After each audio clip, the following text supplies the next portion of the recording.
Salam alaikum. Alors, vous avez été beaucoup à nous solliciter, à nous demander de mettre en place une application pour la plateforme dinitv.fr, une application iOS et Android. C'est fait, alhamdulillah, ils sont enfin disponibles. Vous avez été aussi beaucoup à nous demander l'application TV. Eh bien, on vous annonce que dans quelques jours, elle sera aussi disponible. Vous avez été aussi nombreux à nous solliciter afin de mettre en place dans la plateforme dinitv.fr eh bien, une série de cours d'arabe pour les débutants, intermédiaires et avancés. Eh bien, alhamdulillah, la première partie, elle est déjà disponible et elle va être mise sur la plateforme dans quelques jours. Et ainsi, vous pourrez apprendre non seulement à lire, et dans les prochains cours et les prochaines mises à jour, vous allez trouver les cours des tomes de Médine, l'explication des tomes de Médine qui vous permettront d'apprendre à non seulement lire, mais aussi comprendre et parler l'arabe. Il y a plein d'autres séries qui sont en cours de préparation, ils seront disponibles. Donc vous pouvez nous rejoindre encore, Inch'Allah, sur dinitv.fr. Alhamdulillah.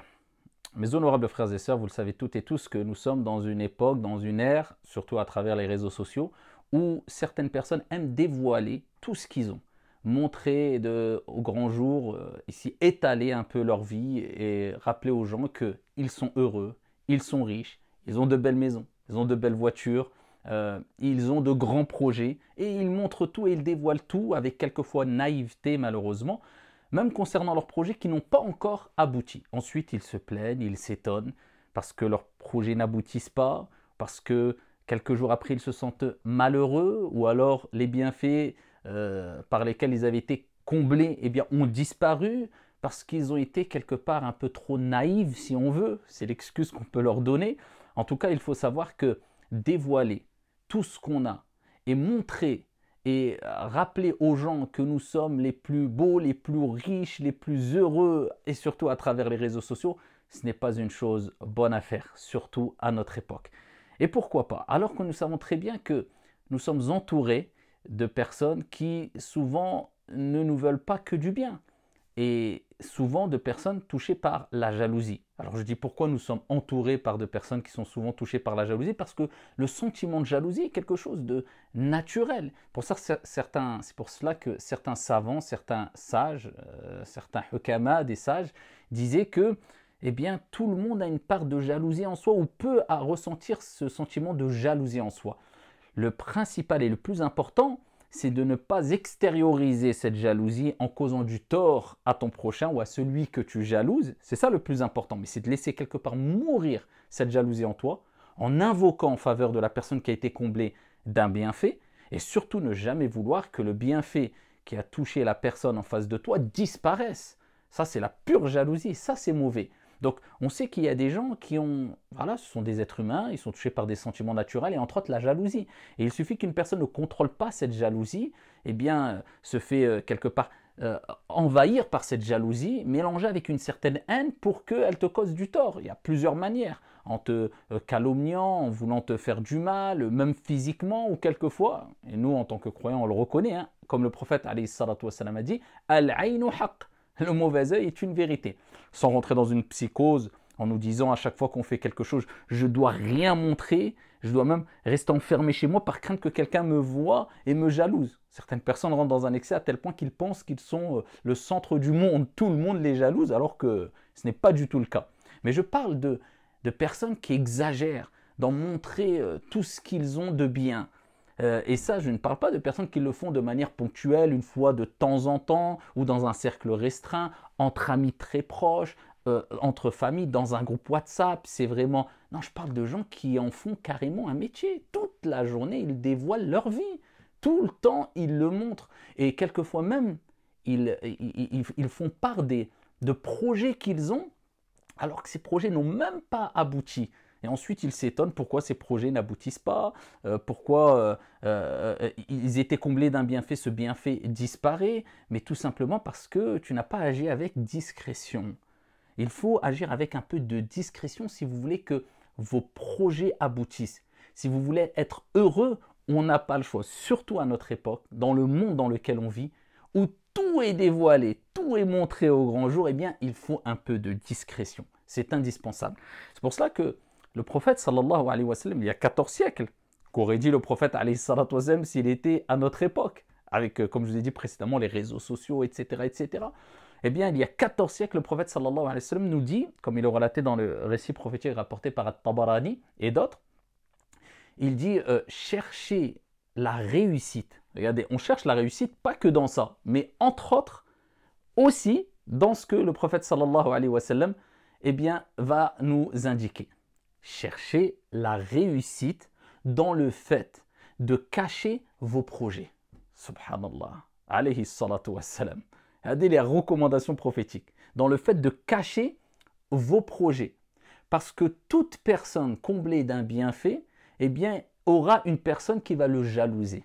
À partir du moment où tu es comblé d'un bienfait, tu as un beau projet, tu as de l'argent, tu as une belle maison, tu as une voiture, tu as la santé, sache qu'il y aura une personne, un moment ou un autre, même si 1000 à côté ne te jalousent pas, mais un moment ou un autre, il y aura au moins une personne qui va te jalouser.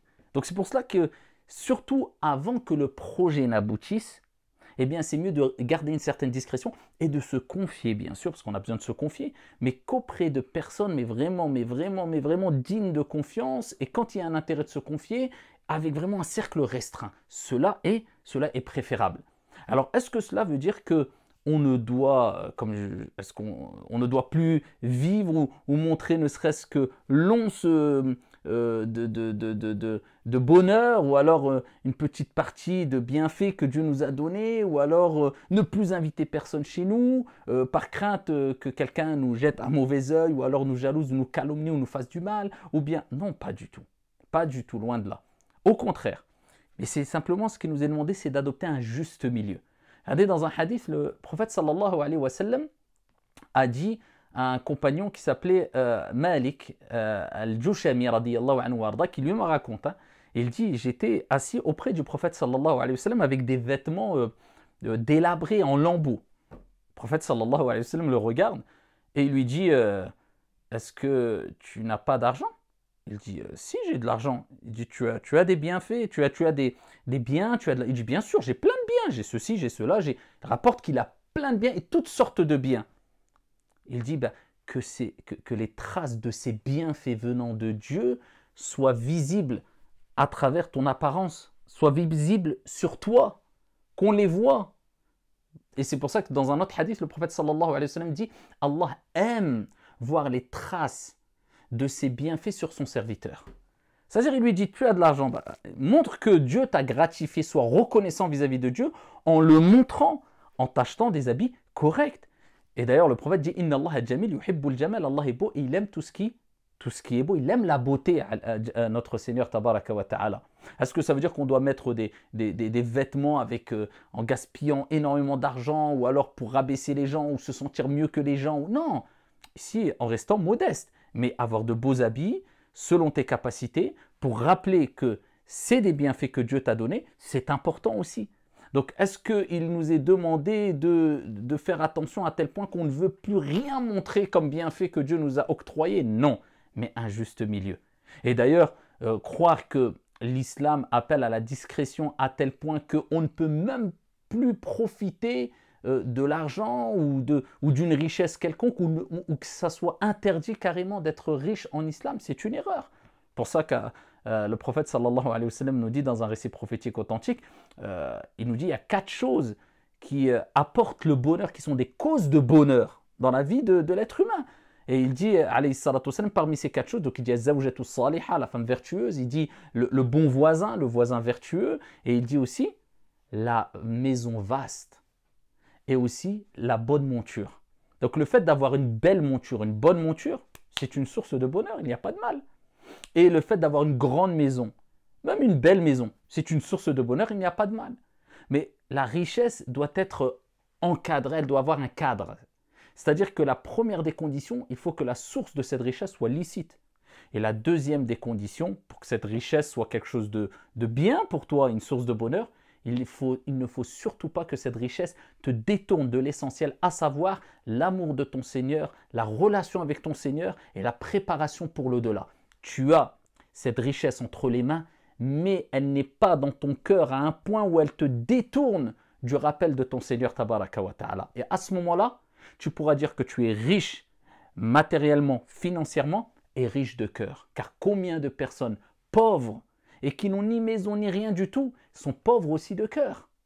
Comme ils peuvent être riches de cœur. Pauvre de cœur, à titre d'exemple, la personne qui n'a rien, ni belle maison, ni rien du tout, mais il est ingrat envers son Seigneur. Il n'a aucune relation avec son Seigneur. Il n'est pas reconnaissant vis-à-vis de Dieu. Il ne se prépare pas pour le delà. Donc celui-là, pensez-vous qu'il est meilleur auprès de Dieu que celui qui est riche matériellement, mais par contre, il n'est pas détourné du rappel de Dieu, il se prépare pour son au-delà. Donc c'est pour cela qu'il faut bien comprendre qu'on doit adopter une voie de juste milieu. Et qu'il est important aujourd'hui, bien sûr, d'avoir une certaine discrétion. Pour être heureux, il n'y a pas le choix, mais sans exagération aussi, sans rentrer dans une psychose, ce qu'on appelle al-wasatiyya, le juste milieu.